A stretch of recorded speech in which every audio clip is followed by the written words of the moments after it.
is defensive lineman Hammond Russell, correct?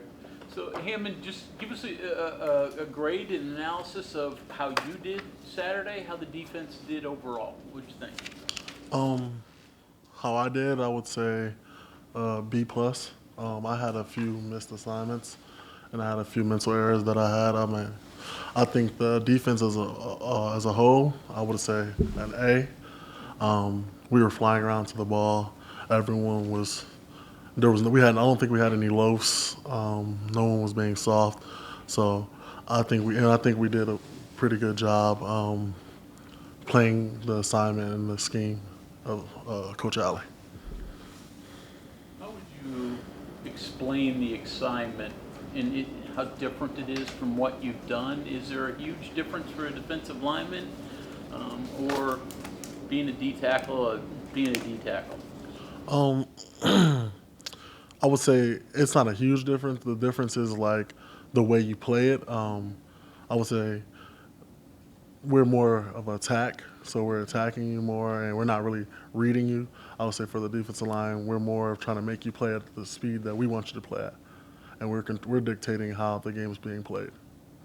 So Coach Rod talked about that you were one of the guys that kind of became his glue guy, and even were telling others, hey, stick with it, stay with this new staff, stay at WVU, even after the transition going back even to December and January. Why was it important for you to immediately, coaching change, no, I'm going to stick with it, I'm going to try to help recruit other guys even before Coach Rod asked me maybe to do that? That was important to me because we had a meeting. I had a meeting with Coach Rod, and I asked him like if he wanted, like, what was his plan, and he wanted to win now. So I was like, well, of course I want to keep the guys, keep as many guys as we could, and definitely the guys who can play ball, and that was important to me because there's guys that know what to do, like that's been here in this program, and if we can stick around, they can talk to Coach Rod, and we can get as many guys and help and get as many players as we can get out of the portal or wherever else we needed to go. And it also seems like you bought into Coach Rod because that would even have been before Coach Alley would even have been hired, going way back. Yes, sir. Ohio guy, do you know any of the Ohio players? Any relationships with many of these people? Yeah, I know a few guys. I know one of the safeties and one of the O-linemen. One of the O-linemen, we actually grew up together a little bit, played football and played football together. Joshua. I guess it's a pretty easy game for your family to get to, right? So you should have a pretty good crew going. Yeah, I think I have a pretty good crew. You having to ask guys for tickets and try to get a few extras? Or? Actually, the guys asked me did I need tickets, so Okay. it's been pretty good. And you're from Dublin, Ohio. Muirfield Village is there. You ever go to the tournament at all? And between Muirfield or Wendy's headquarters, which is more important to you? Hold on, say that one more time. Between Wendy's headquarters being there and Muirfield Village, which is more important to you? Probably, I would say the Muirfield. I did. I worked it a little bit. The Memorial Day tournament, that was pretty fun to work. We actually seen like Tiger Woods and a few other people play. You golf at all? Do I golf? Mini golf, maybe. Did you ever have a chance to do anything at Peden Stadium, any games, any camps, anything like that when you were? Say that one more time. Did you ever have a chance to do anything at Peden Stadium in Athens when you were younger? Games, camps, like anything of that sort? Nah, I don't think so. I'm not. I can remember. What's the challenge of playing against a quarterback like they have that's such a dual threat that no one really has been able to fully contain? Even if they beat him, he always gets his numbers. Kind of what you guys have on offense and what Coach Rod's trying to do, but what's that challenge like? That challenge is, I would say, it's a challenge that we need to take on because this guy is a player. He's a ball player, and we have to be able to keep our integrity when our rushes. We have to be disciplined, and if we're not, that could hurt us a lot because he's a really great player once he's out of the pocket because he's very dangerous out of the pocket. He can run, he can throw off the run, and so I would say that challenge is one we need to take up on. Could you talk to Scotty Fox or any of the real burners at QB, or even Nico, who's a willing runner, about, hey, I'm going to be facing kind of a quarterback like you a little bit on the other side, try to get some tips. Coach Alley talked about that he may, the scout team quarterback, he may say, I want you to scramble and run more than maybe you would even in that particular play during a game, so you'll have that kind of glimpse. I haven't talked to Scotty Fox, but I've talked to some of the O-linemen, like Robbie Martin, and I was just like, I asked him if he would like to play center this week for a scout team, because the center kind of reminds me of how he plays. Like, he's aggressive, he's gritty, like he's going to play through the whistle, he's going to do little chippy things. So that's why I kind of talked to the O-line. I didn't really talk to any of the quarterbacks just yet. Y'all got a couple of sacks on Saturday, linebackers blitzing in the A-gap behind you.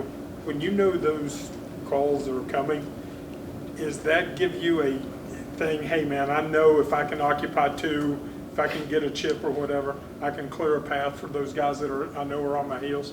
Yeah, for sure. I really like those plays, because sometimes I'm picking for them or they're picking for me, and you don't know who's picking for who until the play starts.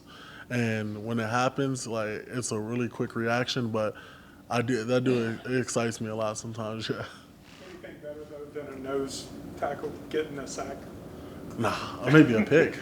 Hammond, could you talk a little bit about your progress from high school as a player till now, and the patience that they showed with you and you showed with them?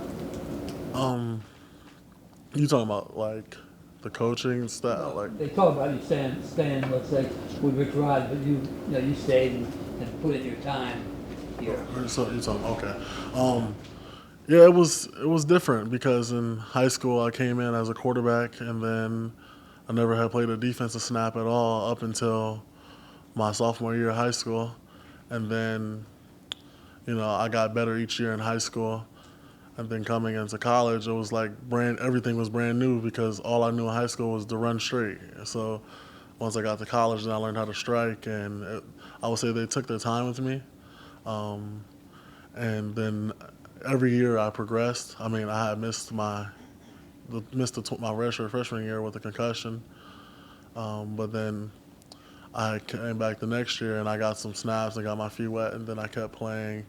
And then last year I would say I had a decent season, really getting a feel for the game. And then I would say this first game was different, because it was like the game slowed down for me a little bit, and I was really understanding what was going on. There's an area defensively you think you still need to improve on as a team, or two areas. What are the areas you guys still need to work on? I would say D-line. We need to, how we're attacking blocks.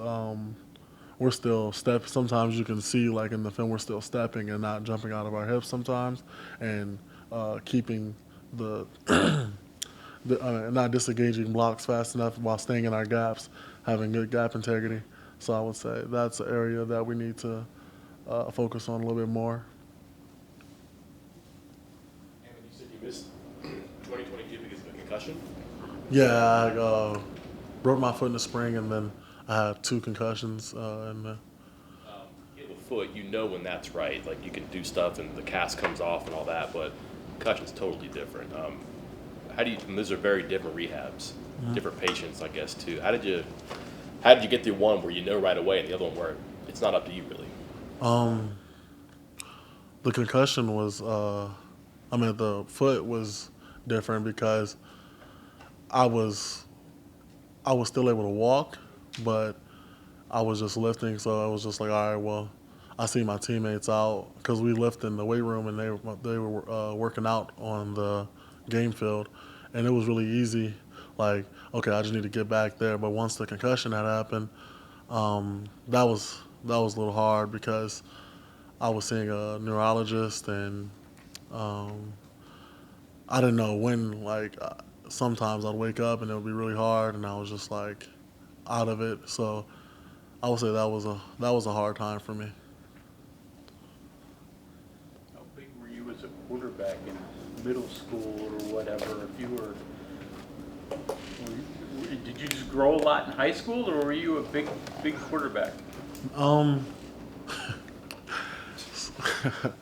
middle school, I don't think I hit 150 pounds until about my 8th grade year. I was 185 my freshman year as a quarterback. I was about 195 until about week 8 of my sophomore year when I made the change to D-line. How quickly did the rest of the weight It came fast. I think junior year I went from 185 to 245, and then senior year 245 to 275. What makes you feel any better when you get to our age, it gets even faster. I hope not. Thanks, Hammond.